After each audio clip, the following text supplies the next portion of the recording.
Happy National Marquette Day, everybody. That was a terrific second half effort by our entire group. You could see, the look on the guys' face at halftime that we knew we needed to be tougher, we knew we needed to be stronger, and more desperate. I thought St. John's came in here with great desperation. Anytime you beat a team by one the last time and they have a shot at the buzzer to win it, they're going to feel some kind of way about that. And they came in here looking like it and playing like it. Danis Jenkins is one of the best guards in the country. He had 22 tonight, and I thought our guys actually did a pretty good job on him. But I can't say enough about the way that our guys flipped the rebounding disadvantage that we had. I mean, they were just bludgeoning us on the glass in the first half. And the second half, our guys really fought and battled. They still got some, but they didn't score nearly as many second chance points. That was a big difference. Just thought overall we defended with a lot more desperation. And then that allowed us to play with aggressiveness on the offensive end, too. This is one of the Tyler Kolek's best games that he's ever played at Marquette. He completely orchestrated everything that we did. They didn't really have a coverage to utilize against him, so they went to switching, and he did a great job against that too. What do you think about just the way Tyler seems to have a sense for the moment in these big games with the big crowd, the record crowd on hand? Just what do you think? Well, first of all, so grateful for the crowd. I don't ever want anyone to get that confused, and I speak for our whole program. The chance to play and coach in this building in front of these fans, another record crowd here at Fiserv, is it's humbling, and it's just awesome, man. It's hard to put it into words.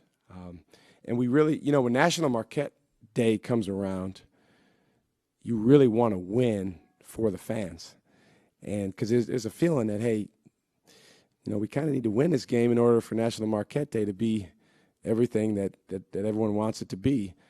But a team comes out and they want to win really bad too. So you got to get back to the process and the focus. But I thought, you're exactly right.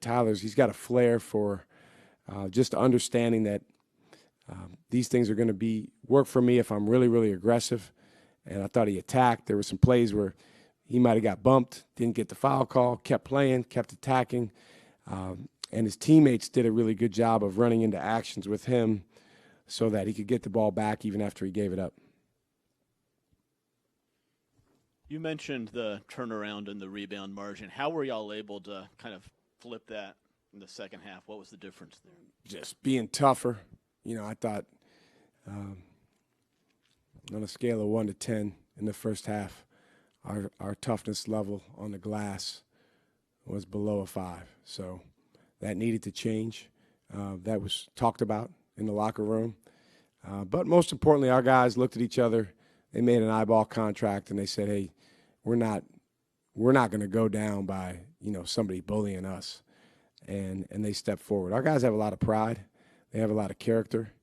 And they found that, tonight in the second half.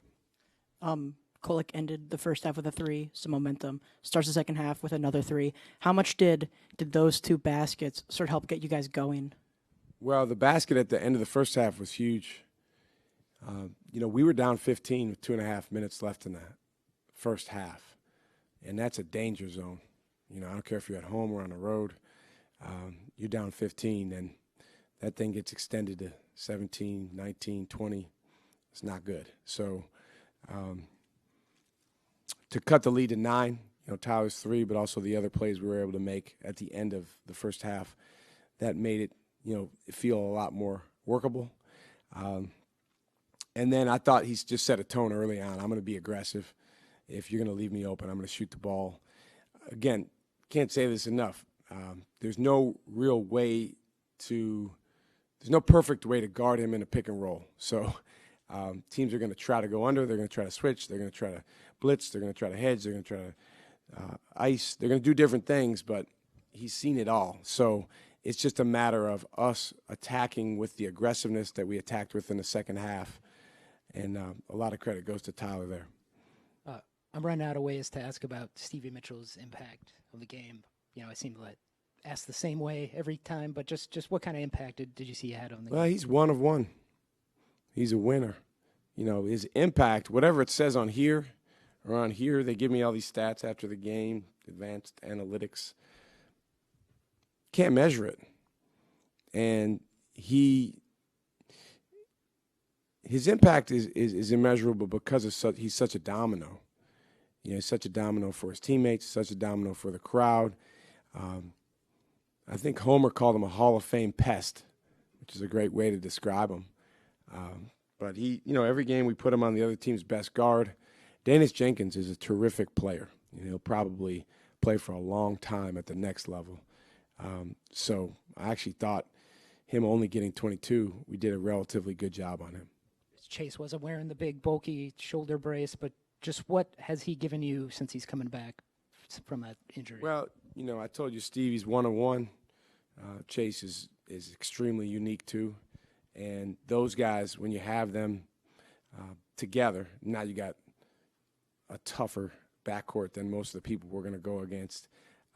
And at least one of those guys in the game at all times means that you feel really good putting him on a matchup. That doesn't mean it's going to work out every time. I like the aggressiveness with which those guys shot the ball from outside. There was no half shots. You know, they let it go. And they shot the ball really well, and we needed it, you know, because those, you know, when the three ball went in early in the second half, you could feel the momentum going for us, and then we got enough stops. Thank you, guys.